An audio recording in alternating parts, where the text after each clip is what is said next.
दो मौकों पर सीएम योगी के पैर छूने वाले, बाबा बागेश्वर के चरणों में बैठने वाले राजा भैया ने अब एस जयशंकर से ऐसा क्या मांगा, विदेश तक मच गई खलबली।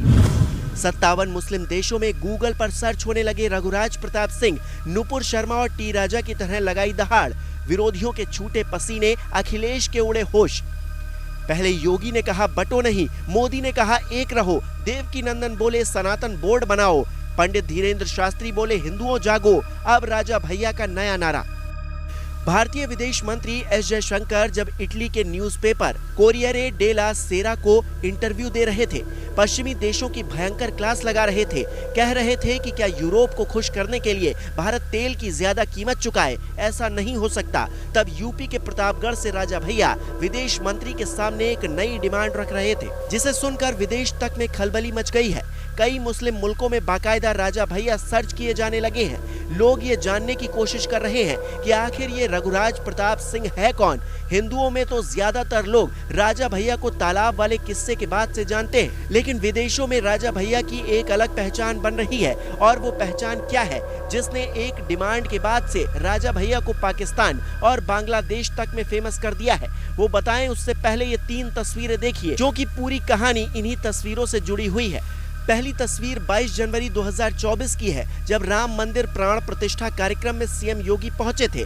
वहां जैसे ही योगी मंदिर की सीढ़ियों पर चढ़ रहे थे, सामने से राजा भैया ने आकर पैर छू लिए। जबकि दूसरी तस्वीर यूपी की विधानसभा की है, जहां दर्जनों विधायकों के सामने राजा भैया योगी के सामने झुके, पैर छुए, फिर योगी ने राजा भैया का हालचाल पूछा और तस्वीर वायरल हो गई। बहुत से लोग ये बात तब नहीं समझ पाए कि मायावती से सीधा टकराने वाले राजा भैया ने योगी के पैर क्यों छुए, एक मुख्यमंत्री के नाते या फिर हिंदू हृदय सम्राट और महंत के नाते।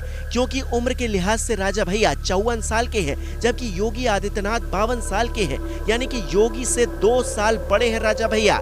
इन तस्वीरों पर राजा भैया ने कभी खुलकर जवाब नहीं दिया, लेकिन कुछ महीने बाद जब वो बाबा बागेश्वर के धाम पहुंचे और वहां उनके चरणों में बैठ गए, तो हर किसी को समझ आ गया कि रघुराज प्रताप सिंह के दिल में हर सनातन प्रेमी के लिए एक अलग जगह है। यहाँ तक कि जब बाबा बागेश्वर ने बांग्लादेश के हिंदुओं के लिए आवाज उठाई थी, तब राजा भैया ही पहले शख्स थे जिन्होंने कहा था कि दुनिया भर में इतने मुस्लिम मुल्क हैं, लेकिन बांग्लादेश की पूर्व पीएम शेख हसीना को किसी ने शरण क्यों नहीं दी। यहाँ से फर्क समझ लीजिए। पर इस बार उन्होंने कोई फर्क नहीं समझाया, बल्कि पीएम मोदी और एस जयशंकर के सामने नई डिमांड रख दी, जिसे सुनने के बाद हो सकता है आप भी यही कहेंगे कि इन्होंने तो योगी के बटेंगे तो कटेंगे और मोदी के एक है तो सेफ है के नारे के बाद नया नारा गढ़ दिया है। ये ऐसा नारा है जिसमें अखंड भारत और विश्व कल्याण की बात छिपी है।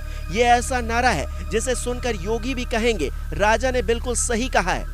हालांकि हो सकता है कि अखिलेश आपत्ति जताने लगे, लेकिन रघुराज प्रताप सिंह के समर्थक कहते हैं कोई कुछ कहता है तो कहे, जिसमें राष्ट्र का भला हो, सनातनियों की सुरक्षा हो, राजा वही बात करते हैं। वो ट्वीट कर लिखते हैं, बांग्लादेश के कट्टरवादी तानाशाही सरकार ने वहां के हिंदुओं पर अत्याचार की पराकाष्ठा कर दी।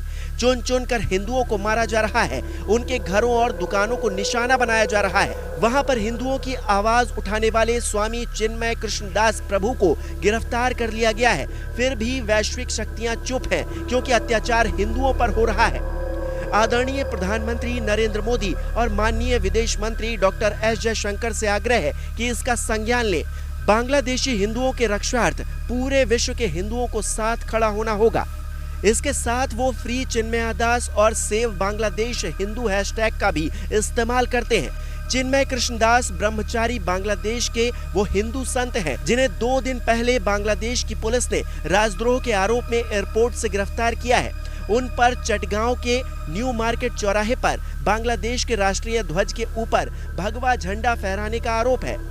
तब चिन्मय दास ने भी ये कहा था कि अगर कोई हमें यहाँ से भगाने की कोशिश करता है तो बांग्लादेश भी सीरिया और अफगानिस्तान बन जाएगा। इनकी गिरफ्तारी के बाद पूरे बांग्लादेश के हिंदुओं में गुस्सा है। वो सड़कों पर उतरकर उन्हें रिहा करने की मांग कर रहे हैं। यहाँ तक कि हिंदुओं में कई लोग इनके समर्थन में आवाज उठा रहे हैं। मोदी सरकार से बांग्लादेश के हिंदुओं को बचाने की मांग कर रहे हैं।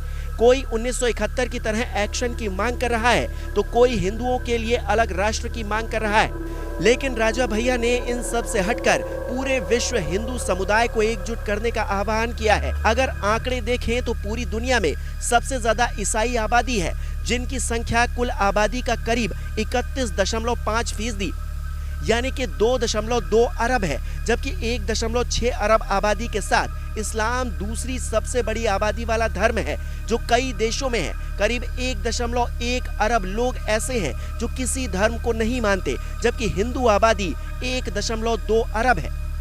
लेकिन दुनिया की तीसरी सबसे बड़ी आबादी इतनी जातियों में बटी है, इसके भीतर इतनी तरह की फूट डालने की कोशिश हुई है।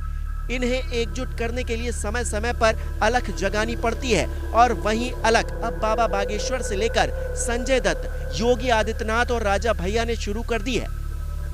कुंडा के राजा भैया की इस पहल पर आप क्या कहेंगे? अपनी राय जरूर दीजिएगा।